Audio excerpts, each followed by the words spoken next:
Hey EJ fam, what's good? What's popping? Welcome back to the channel. If you are new here, thank you so much for clicking on this video. I hope that you decide to become a member of the EJ family by just clicking the subscribe button, subscribing to the channel, and turning on your post notification bells as well. In today's video, you guys, we have another guest on the channel on our Japa series as usual.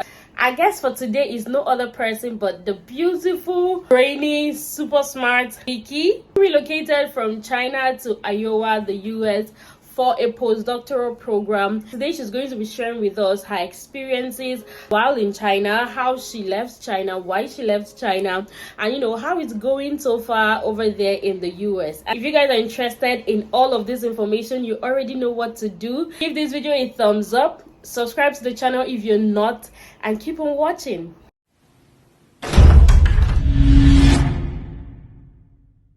Today's episode, I'm quite excited about it because I have another special guest in the house. You guys already know by now that all my guests are special, but this one is extra special, okay? And I'm just going to let her introduce herself and we can carry on with the questions. So, can we meet you, ma'am?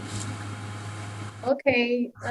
Hello, guys, everybody. My name is Victoria Onyada, and I'm a Nigerian from Akwa Ibom State, precisely. And I'm a researcher. So many have been into academics like for a couple of years now, a long time. And I'm still into academics, basically. That's just the brief about me. Interesting. Today we just have a couple of questions for you, but before we go into it, I just want to say thank you so much for being here, for being on the channel, for deciding to grace this channel with your beautiful face and with your knowledge. It's my pleasure. Thanks for having me. Thank you so much. The very first question that I have for you today, Miss Vicky, is how long were you in China? How long did you stay in China before you left? Okay, I think as part of my brief intro, I was supposed to mention that I actually lived in China. Okay, so I studied in China. I actually completed my PhD program there from 2019 to 2022. So basically, I was there maybe like 4 years, because even after my program, I was still there till early this year. So in total, let's just say about 4 years. Wow. That means you guys, you know what it means. We have a doctor in the house. Please, okay. Put some respect to Miss Vicky's name, okay? Dr. Vicky, as a matter of fact. Forgive my negligence. Victoria.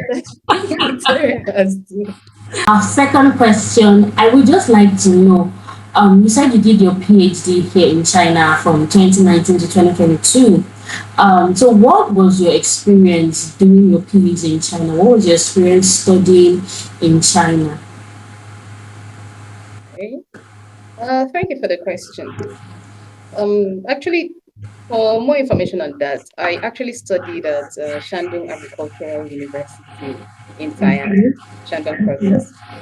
So, and my school, they were just opening up for foreign students. So, like throughout the period, I was like basically the second PhD student they had on full-time basis. Oh, wow. So, the entire school, as at the time I had graduated, we were just 3 students, 2 Nigerians and one person from Ghana. So, but now currently they have more influx of students with the post-COVID era and everything. Oh, okay. So yeah, I would actually say being that first set of students. Yeah. I actually had a good experience because the school gave us priority. We're just coming in, not until if there are not many present, will be divided. Exactly. And the thing was just that in that kind of thing, you can't even do anything that will cast you because they just know who did it. So you just have to be on point. You just have to be on point. Yeah. So we had like the international office, and there we had some wonderful teachers that they actually went out of their way just to make us comfortable. Firstly, like the my program also was English thoughts. Okay. Yes, when I started off there, like my program is English thoughts, and I was happy about that Mm. because some like the first year I had some courses and the teachers that came in, they tried teaching us in English, and it was a good experience because we had both the English and the Chinese together in the same class, and the teachers were actually making the Oh, efforts just to to teach us teach in in English. English. So Yeah. I didn't actually understand because at first I was like, why is the class like this? But after I Mm. stayed there for some time, I came to appreciate that they actually had to make an Try. effort Mm. just to prepare those things in English and teach us. Yeah. Especially when I came to realize that some of my colleagues, their programs were not like English thoughts. And then we Oh. also had like the Chinese, we had to take a compulsory Chinese class, but my school was like 3 months. I know some schools they have to make it like 1 year. So it wasn't like compulsory for us. We just had Wow. 3 months, they paid for one, and after that, that was it. But at the end of the day, I was like, ah, if I had the opportunity, maybe I would have taken time to actually learn more Chinese. Because Yeah. at the time I left, I think I still had like, I did some personal trainings and I had like up to HSK 3. But maybe I would have still learned more so that my Chinese would have been more fluent. But overall, I could say I had a good experience to say Mm. because it was like the international office, we actually had their support. You could walk in there anytime, and the teachers were very nice. They would pay you Mm. attention, they'll help you to resolve things. And although most of the challenges that we had was that they didn't really know how to go about some things, if you Mm. need maybe some documentation, they've not actually had that experience before. Before, But they yeah. were always eager to assist, being that if you tell them I need this, they'll be like, okay, how do we go about it and all those things. Yeah. And I also had a very amazing supervisor that I worked with. Yeah. I was going to My ask boss, about he that. Mm. was just so wonderful. So basically, my study period was good. It was very good, Okay. I would say. Okay, that's really nice to hear, especially the part about your relationship with your supervisor, because I think that's usually one of the most deciding factors of whether or not someone will have like a good study experience in China. So was your That's supervisor? I just want a little bit of details on the aspect of your relationship with your supervisor. Was he the type that will push you to do work, or was he laid back and it was just you that was hardworking by yourself, or like I just want to know. okay. Firstly, my supervisor, he was the former director for the international office.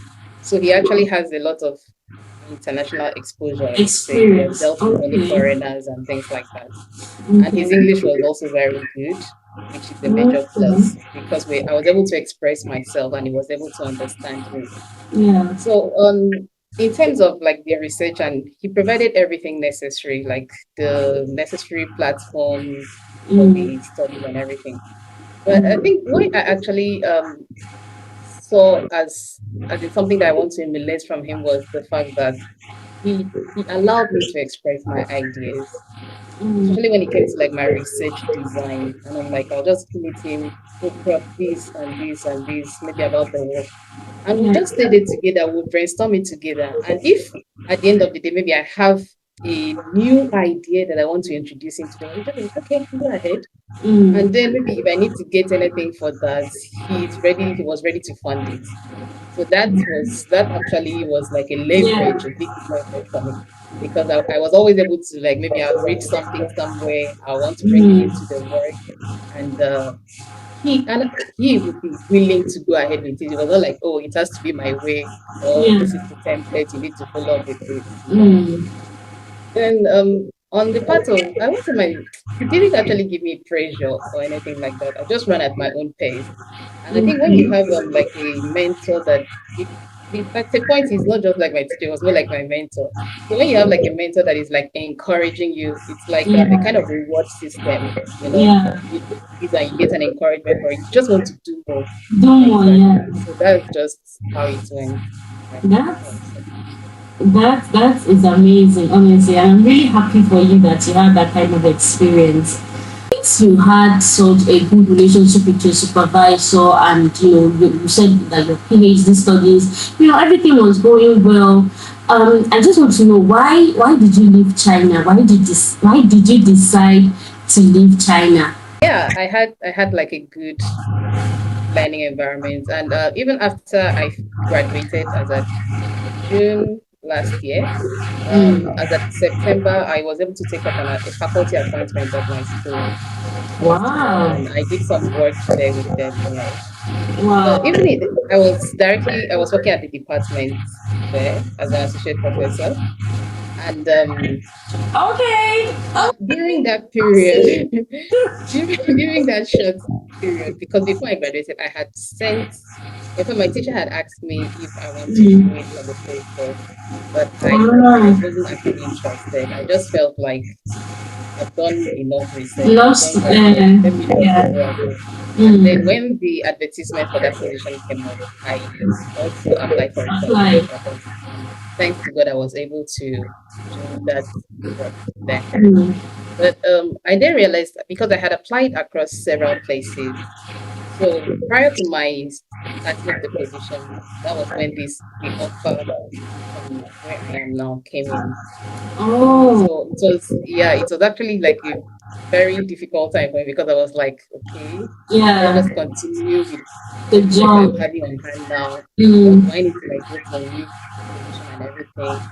And even that time, I had to seek counsel from like some of my senior colleagues that are also like brothers that I would say. So Yeah. at a point, I also had to just like lay everything. Wait, me, I believe in prayer, so so Yeah. I prayed. And at a point, I was like, okay, I just had to lay everything out with my teacher as well. And I told him, Mm. this is it. I have this and I have this. So then he was very encouraging and supportive. He was like, okay, I know that you want to explore new grounds. I know that you want to Mm. improve yourself. I've been Yeah. here already like 4 years. So there's that inner desire for growth. You want to learn Yeah. new things. And I think I also saw that at that point I was like at the peak, I would say, because I had my publications, I had my the things that I was already doing there. But I Mm. just felt like I needed to bring in Yeah. something new to my work because you've already been in the system, you know what is obtainable.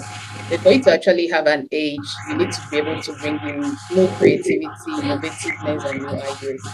So after the Yeah. discussion that I had with him, he was like, "Yeah, this is a good opportunity. It's something you should actually go for." And I was like, Mm. "Wow, this man has insights. He's actually able to see ahead of me." And he was like, Yeah. "It's actually going to be a plus on your side because you're Mm. like going to a new learning environment Yeah. and you can gain more even for your career." So let me say, my leaving China was not really as a result of maybe the workplace was not doing well. No, no, no. I actually had a difficult time trying to move, but I knew that I Decided. needed change, and I Mm. knew that I needed like more exposure, and I knew that I actually needed like a different should I say they just needed like where I can gain more Mm. experience, I feel you. more Yeah. experience. Mm. Yeah. So that prompted my having to move down here just Mm. to gain the postdoctoral experience. Okay, so that means because earlier on you said when you had finished the PhD, you weren't really interested in doing postdoc, in like doing more research. So was it that you weren't interested in doing postdoc in China because you went ahead to apply for postdoc outside of China? Exactly. So, okay, that's what I should clarify. I wasn't actually interested in doing postdoc in China In China, okay. because I've been working there already, and I think Mm. I had gotten like, A to few of me, I felt like yeah, I've gotten everything that I needed. And yeah. no, so I just went there for study. So when it came to postdoc, I was just like, no, I'm not doing postdoc. Even when the offer came up at my lab, and they were like, "Do Mm. you want to continue with your postdoc?" I was like, no. Instead, if I'm still in China, let me just get like a job position, Mm. a job, and then continue. But Yeah. despite that, I knew that finishing as a new graduate, Mm. it will be easier for me as an academic getting a postdoctoral offer abroad than getting a direct job Job. postdoc. Yeah. That's my own perception and thinking, and from my Mm. interaction with others. So Yeah. that's why when I was applying abroad, I wasn't applying maybe For, as a mm. faculty. I was instead applying as a postdoctoral researcher.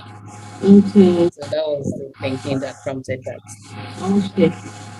Okay. Those are very valid reasons, honestly. You eventually, got this postdoctoral fellowship and you moved to where exactly?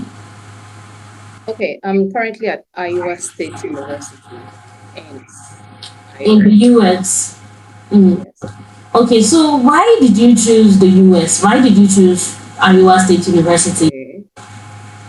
Actually, I must say I didn't actually get like to choose the place. As I tried mentioning, I sent out some emails, some Applications. like cold emails, and then Mm. basically this one, the supervisor replied.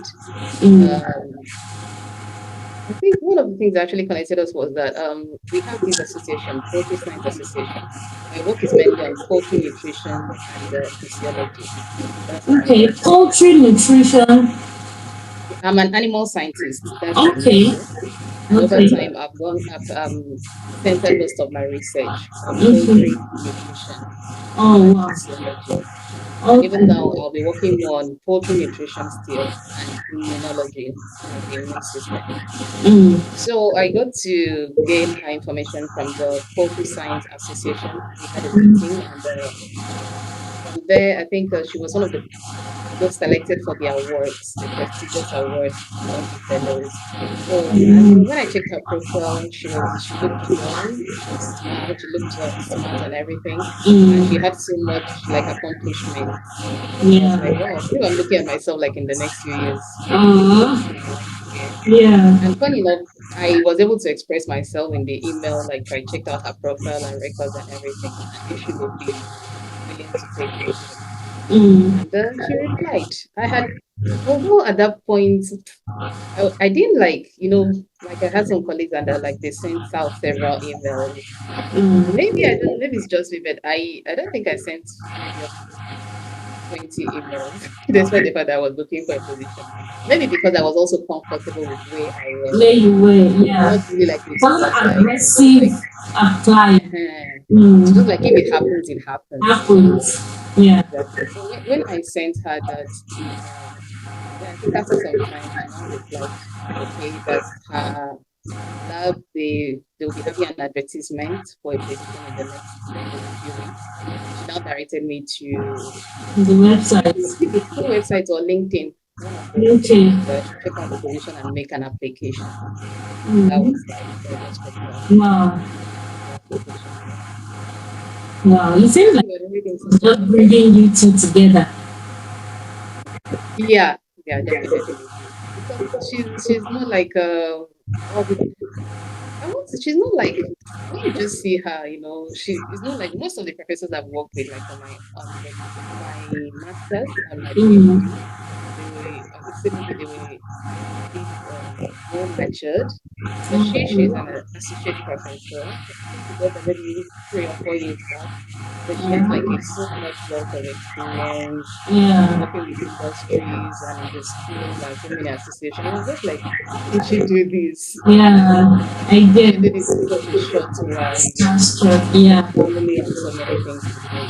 So it's something I actually appreciate and And yeah, makes me actually aspire envy towards. and be like, how is this woman doing this thing? Mm. Oh, cool. Was this the only place I actually got accepted, or were there other options, or did you get any other replies? Okay, as I mentioned earlier, because I actually had my job offer Ah, okay. that You I'm didn't. doing, so I wasn't actively like applying after my Okay. graduation. This was close to maybe around close to when I was about graduating that I sent out this application. So after my Okay. graduation, I got my job offer, so I started working basically, and I just Okay. left the whole application something. Mm. So let me say, I think in total, when I looked at my emailing list, I sent less than maybe 15 emails in Okay. total. And then I think I That's got not a lot. replies out of maybe like three. Yeah, I got replies from maybe like 3 to 5 persons. And this was the Okay. one that since she was like, there's a green light that I actually followed. Mm. To be honest, I Yeah. didn't like bother following up. Yeah. Yeah. Okay. After you had gotten a green light, like you mentioned, like after she accepted to take you, what was the process of, getting your visa and leaving China to go and start the postdoc there in Iowa? Okay, so actually this came in when we're still at that, COVID time, because I think the offer later, okay, after I had gotten, let me just start, after I'd gotten maybe like the email from them with the application. So I think maybe they did some shortlisting and they had a video interview. Even when we were having the video interview, I was at my lab back in China. I was still at the lab. And we had the video interview, and then I think maybe the first week of September last year, she now probably sent me an offer letter. But then I think I was still also at my office still doing some work, but I had already discussed with my supervisor. Okay. So following up then, I was supposed to like schedule for a visa interview.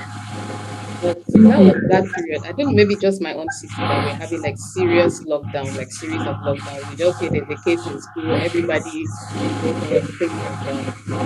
Around that September last year. Exactly. So once the offer letter came, I needed to get the submission document, the DS 2019 from the school. That's what I will need to use for my visa application. So that came in maybe, I think because of the COVID, it's supposed to arrive every 2 weeks. It took like 1 month. The thing came in maybe first week of October. Okay. So I was also supposed to like schedule an interview with the embassy there. But because of the series of lockdown, I couldn't. And the timing for the DS 2019, the validity is like 30 days. Okay. 30 days. Because there's a start date on the document. I need to report within that period. So I actually missed out on that. I actually missed out on that. The start date that was given to me was 1st December. So it was 1st December. So all through this period, I was like, maybe you want to go out, and I needed to also prepare some documents, like the police report, the COVID test, the COVID vaccination, something like that. Getting those documents there, yeah. It was not pleasant, especially during that period. Yeah. But it actually took a toll on me. So I finally was able to, I think, was it November? Yes, 2019, I was able to finish up on the embassy website. I scheduled an appointment. But I think even the embassy, they had to cancel some of the appointments that they had towards that December, the whole month of December. And the earliest appointment that they had was on January. January the next year. So I scheduled for 3rd January. So anytime at least I've gotten like all the documents that I needed. Yeah. But however, the date on my DS 2019 has already expired. So then when I now went to the school, they were like, I should just take the old. To the embassy. No, I wrote to the school. Okay, wrote. Okay. So they were like, I should just take the old one and go there. And if a new one is requested, then they can email or something. Okay. So I waited until January 3rd. I went to the interview. I think many people wanted to Japa like that too. And this is like New Year. Yeah. New Year, January 3rd. The crowd. Going there, I saw it was more than 200, and I went early, like 8 a.m. Wow. I stayed at Shandong, so I had to travel to Beijing. Yeah. January 2nd. So you did at Beijing? Yes, I did at Beijing. Okay. I traveled there on January 2nd. I had to check into a hotel, and the next morning, as early as 8 a.m., I was like, oh, maybe I'm too early. Because the time given to me was like 10:30. Oh. I went there 8 a.m. only to go there, and more than 200 persons were already on the ground. People slept there, yeah, like this. So I fortunately enough, maybe because people were many, so we also tried to make the process faster. Okay. Show your documents, Mm. In fact, there was no seat. It was just like you're on a straight line. The Just street go line. and present your document. They ask you document. Yeah, you just hear this one pass, this one come back, this one. Imagine Wow. maybe some of those dramas they will just be showing people moving into the gates of heaven. Yeah. You just see this one pass, this one go, and this one. Oh, like they're accepting and rejecting on the spot. Exactly. So you just know the result there automatically. And Wow. then some persons they were like, okay, if you have passed, they'll just be like, you get your passport maybe in the next 3 days or in the next 5 days and everything. Mm, So when it was my turn, I went to the counter.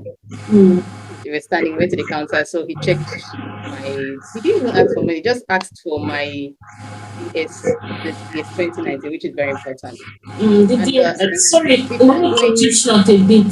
The DF okay, 19, that's like the document they send you to use and process the visa. Just like yes, W202 from China, right? exactly, yeah, Okay. Okay, yeah, go ahead, please. that's right. So it's very, very important. Okay, so before I think I did the initial check, and the lady that did the initial check for me, she saw that the date was actually Yeah, past, expired. Yeah. and so she was not like going to ask. So I had done a printout of the email Email. of Mm, the mail correspondence that I had with my school, that they were like I should present the old one, and I showed her. So they were like, okay, that I can still proceed. But when it was not my time, like maybe I don't know if that's the consular officer, but the one that was giving the pass and the reject. My heart was in my hand. I was like, God, let this not be an issue. So when I now went there, and it didn't even take up to 5 minutes. It was like, okay, the interview form. No, there's the form for the interview you need to carry. I've forgotten the name. And then he mm, now asked for the DS, and then he now saw the date. So I was even trying to explain, was like, no, I shouldn't, that the other lady has already made the documentation. So mm. at that point, I was actually rejected because the date has already elapsed. Correct. Yeah. So he was like, okay, that I can make the resubmission kind of. He gave me the Mm. green form, so I need to submit the new DS and then my passport details and everything. But my heart just fell because I was like, I would have just waited and gotten the new form, before Yeah. coming here Yeah. instead of just getting that reject. Mm. And at that point, because I had also asked some people, they were like, if you get rejected, before you get this thing again. And the other rejection is that you don't also need to go back to because you've already done the interview. So you don't need to like go back to the embassy. Okay. You just It need to just send the documents. all their I think email. it's easier and more believable when you're seeing them collecting the passport from your hand. You know it has shot entered the man's hand. Yeah. The one that they're just telling you should send it via e-filing. I'm like, Not even I didn't even pay yours. attention to this. So I sure had all those things on my mind then. Yeah. But as at that interview that I had to just go back home and submit Mm. the report and explain everything. And we Yeah. were rejected. We count down like a month after I was given the new form, and I had to send it back to the visa office with my Mm. passport and the green form that was issued to me. So as God would have it, as in it took less than 3 days. Like Wow. less than 3 days. When I just checked my Wow. status, it was approved. And I was like, this is what my friends were telling me. It took them like 3 months, 6 months Wow. before they got back See to me. this. Yeah. That in less than a week, my passport was returned to me, and even the new date that they gave me, my start date was like down to May because they Oh. calculated like 3 extra months, that I'll use for the whole reprocessing. Yeah. But Oh. I submitted the thing in February, and within that week, it was sent back. Goes So out. I just had the remaining 3 months to just take care of myself and arrange Mm. things as they Yeah. happen. It was a good process. At the end of it Wow. all, it was like from high, low, then high again. And I Mm. was like, Yeah, I'm but glad to be in control of this. yes, the second processing was really fast. It was just grace, honestly. Exactly. Mm. think it's just God just used that to make up for the disappointment I had. Oh, Because my yeah. initial plan then was my birthday is like January 5th. And I was just Mm. so sure. I was like, once I go for this thing and I collect it, that's just going to be like my birthday present for the rest of the Present. year. Oh, So for me to come back with that disappointment, I was like, yeah. oh It God, must have we have felt prayed really about bad. this. Mm. Exactly. Oh, But everything worked out for good at the end of the day. sure, sure, sure. Okay, thank you very much. You're doing great so far. I just have a few more questions before I let you go. When did you eventually, land in the US exactly? And how has life been so far? Thank you. Okay, so I left towards the end of April. Mhm. I left the last week of April. That was when I came in here to the US, a week before my start date, which was in May. And so Ah, let's say I've been here maybe like a month now. mm. Yes. So, And not a lot I to would say. no, not so long, just a month, about a month. Mm, mm, And so far I would say it's been wonderful. Like I can't describe it. mhm. It's just been so wonderful. There's how you make a decision and then you're just trying to validate it and everything. The thing Yeah. that made it wonderful is like like the community here. When I was living, like the whole gun violence news in the US, Mm, racism and things like that. Where I was back in China, you know how China is now. yeah. But those were also things that gave me concern, having to like come down here. But I Mm. would say my state, Talent is like a conservative state. It's like more than 95% of the person in my city ends like 90 to 95% of the persons here that are white.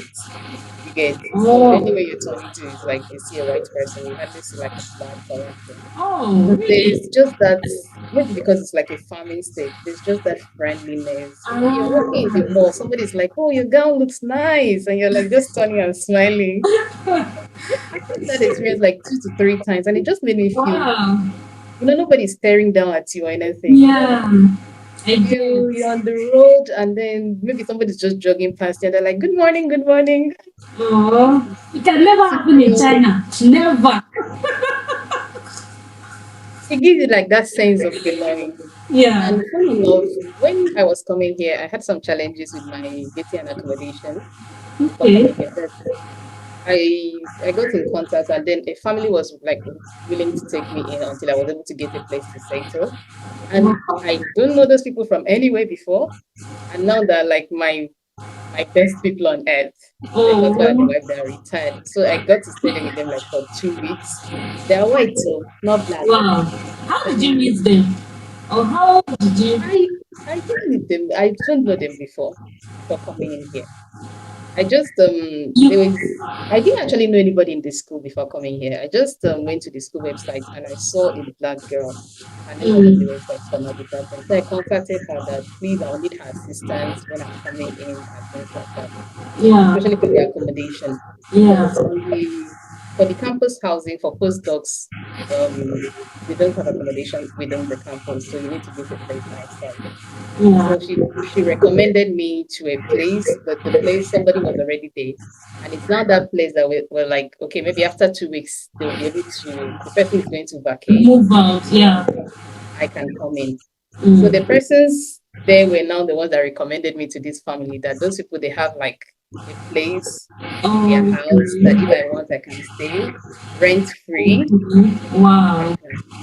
So I was like, okay. I was just there with my boxes and Oh. there's nothing much.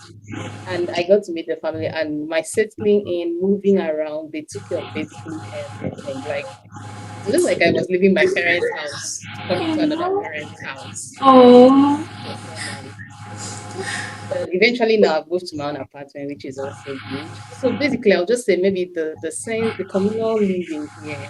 Yeah. Not like that's someone is into another's business, no. But the fact that you can just go out on the street and you have that sense of Yeah. belonging, and the Belonging. fact that Yeah. you can, like here, you can like call up someone for assistance. And maybe the fact that I don't need to use a translator if I'm going out again, I can just I It's can a just speak big, my mind and it's say a what I big need and what plus. I want. Yeah. So I get. overall, and the fact that like where I was mainly attending online churches, but the fact that I can actually walk into a church here, Ah, yeah, yeah, that gave me so much joy. yeah.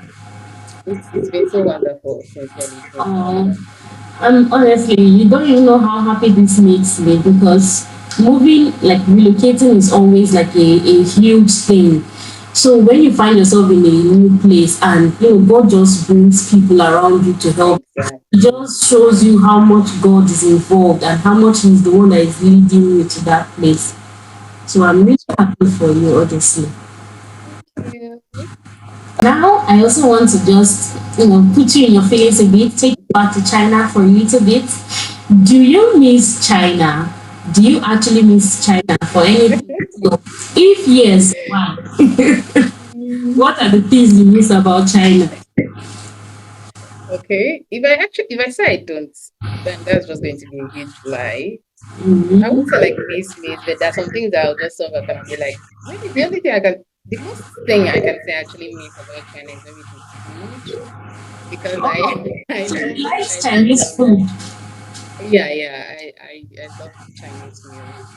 And I think Mm. even my first week here, I was like craving Chinese meal. They had to take me to a Chinese restaurant, and I had to Hey, eat something, and my body was now okay. So yes, I miss some of their Chinese Chinese food. meals. Chinese meals that I loved, maybe like the Mm, and werent all mm. those kind of things. Okay. And then I also had a couple of friends, although we are still like in close communication on WeChat and things like that. So I Mm, miss some of my friends. But okay. apart from that, I think that's basically all So I miss about China. So basically, food, Chinese food, and friends you made in China. Finish. You know, it's Taobao. I don't miss. I have Amazon here. I have Walmart apps. I have malls. Everything I can just walk into. So Okay, okay, I I don't hear miss you. it.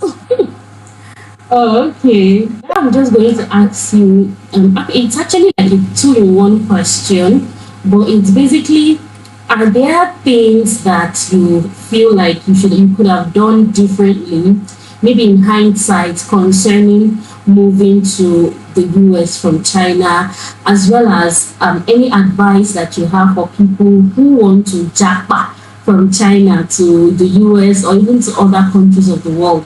Okay, thank you for that. Anything I would have done differently? Looking back, I think one of the flaws that I had was like I had time. I had time because like and I think maybe just God's grace because despite the whole COVID thing putting the low and everything, even Mm. when my documents expired, they had to like send me a new offer visa, Mm, a new this mm, and everything like that. So if someone is okay, there are actually two questions. I don't want to mix it up.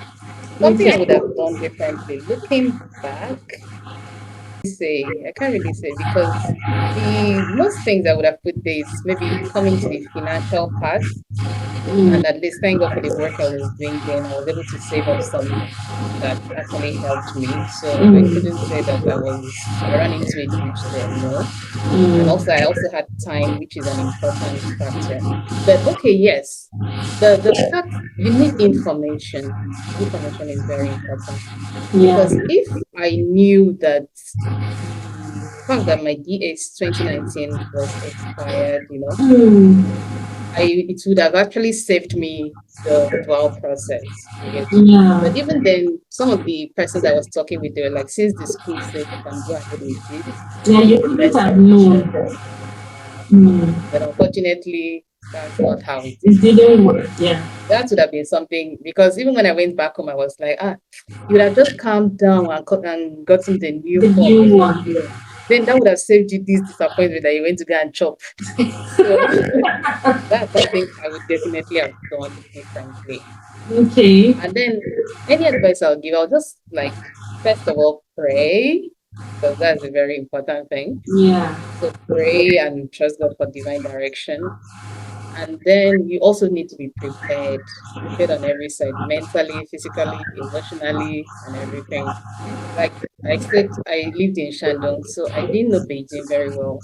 And even my friends that I had in Beijing, most of them were at their research stations. So even when I was going there, I had to like be looking for how to navigate, learn the system and things like that. Mm. So that was also a challenge on my end. But after I got the hang of it, like, okay, I can do this. And you also need to be prepared financially because all these things, money, oh, you need money. There's Yeah, the embassy one you need to pay. This other one you need to pay. The yeah. masters, even the flight tickets. So you need to Ah, be yeah, prepared that's financially true. for that. Mm. So I'll just say getting prepared. And then maybe if your case is like maybe you're working, then you need to be able to handle a smooth transition. Maybe you need to, before you leave. Mm. And I think I saw a form then. They're like, you need to clear things with your bank. You need to clear things with your, maybe your telecommunication, Yeah, provider. anything holding your account back.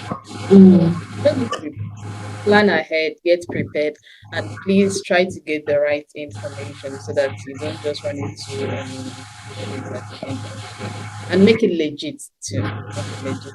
So that Yeah. as you're going for, you're not looking behind your back and like, is somebody following me or something? That's my Yeah. that's just my candid advice. Oh, thank you so much. I just have a bonus question that just popped into my mind as you were talking. So Okay, no problem. okay, so we know that you left a job that you were doing at your faculty to go to do the postdoctoral program in the US. Now, I just want to know, you've obviously already told us what your reasons were, but I want to know, like, financially, in the financial aspect or in the financial benefits, was the job better financially, or is the current postdoc better financially for you? Is there any financial reason? Um, Financially, with the conversion rate and everything, the USD is higher now. Yeah. So when you're talking in terms of conversion rates, yes, what I'm earning as a postdoc now is way higher than what I got Um, there. Yeah. okay. So So it makes for sense me money also because wise. I was basically comfortable, so the finances was not really like a major deciding factor for me Okay. because I was comfortable. My city, the Okay. cost of living is not that expensive. Yeah. So yeah, but the Okay. finances here it's way It's higher. better.